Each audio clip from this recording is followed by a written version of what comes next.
So as I've been on my book tour now, people sometimes ask me, is it hard to be a Jew, particularly maybe an observant Jew who's critical of Israel? And I always feel embarrassed a bit by the question because the truth is my life is so privileged and safe compared to Palestinians in Gaza or Palestinians in the West Bank and other places, and even compared to Israeli Jews who are dying or suffering, or whose family members are at risk or injured.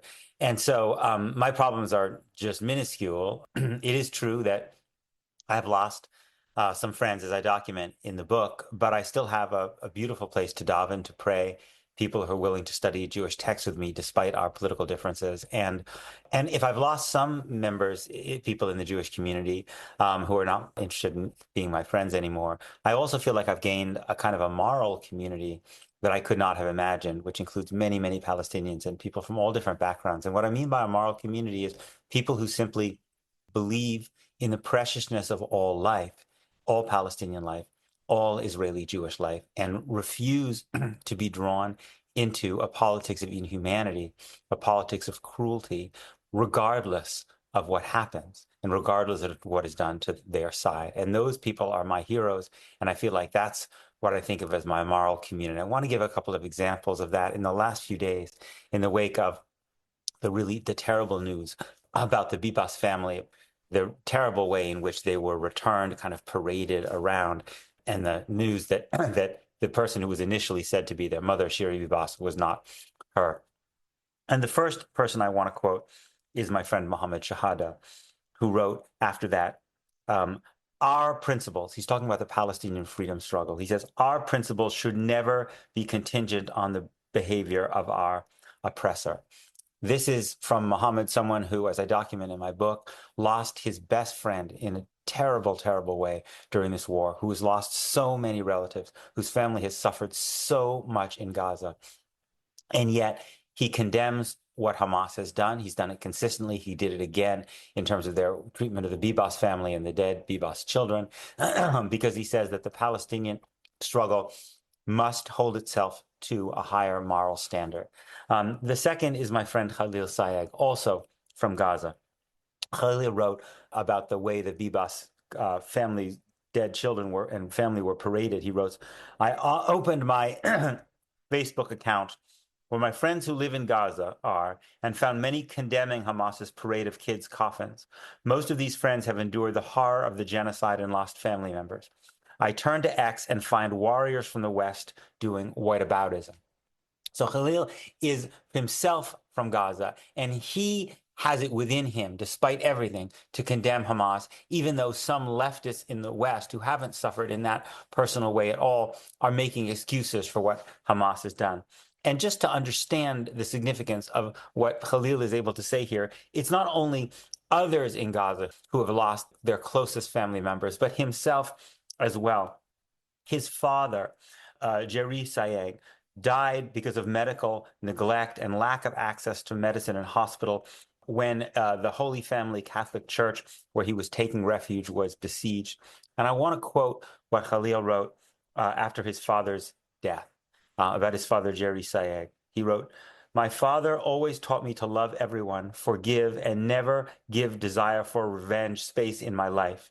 He always looked up to Christ as his model and told me I should too. As hard and painful as it is, I promise you, Dad, to stay true to those principles. That's what I mean by sharing a moral community. And this was also, by the way, a sentiment reflected by the group We Are All Hostages, the hostage group in its Twitter account, which tweeted out in response after this a tweet from a Palestinian named Ihab Hassan, who wrote, don't call for revenge, call for peace. And it's really striking to me that this came on the same week as Parsha Mishpatim. You know, Khalil is a devout Christian. I try as best as I can to be an observant Jew. And in this week's Parsha, in this week's Torah portion, Mishpatim, there is this line which says, if you see an enemy's donkey sagging under its burden, you shall not pass by, you shall surely release it with him. And Jonathan Sacks notes that the Aramaic translation, which is called the Targum, has a very interesting, different translation of this phrase. you shall surely release. It interprets this phrase as not you shall surely release it, referring to the donkey, that you shall release the donkey from the burden it's facing, but you shall let go of your own burden. You shall release the hatred in you, that by acting to do something, an act of humanity towards your enemy, you are releasing the hatred inside of you. That's what it means by you shall surely release it. Maimonides goes on to write as a general principle, you shall blot any offenses against you out of your mind and not bear a grudge. For as long as one nurses a grievance and keeps it in mind, one may come to take vengeance. The Torah therefore emphatically warns us not to bear a grudge, so that the impression of the wrong should be completely obliterated and no longer remembered. This is the right principle. It alone makes civilized life and social interaction possible.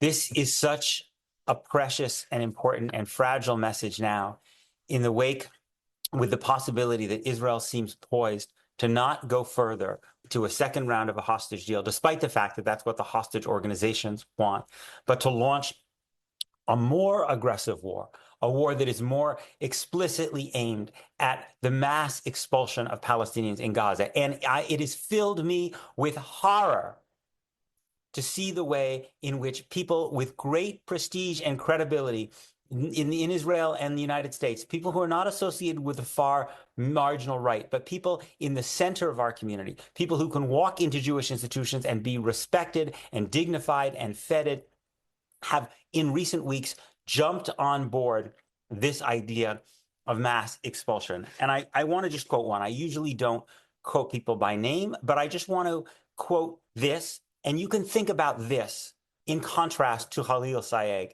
and Mohammed Shahada. This is from John Podhoretz, the editor of Commentary Magazine, one of the most venerable Jewish magazines for many, many decades, the editor. And he's talking about the Israeli public is now responding with fury to what they've seen of the Bibas family being paraded, but he's also endorsing this view. This is what he says.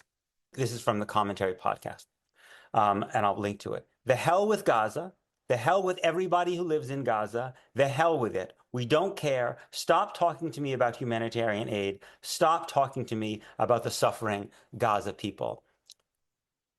The message of Mishpatim is a profound rejection of this kind of inhumanity.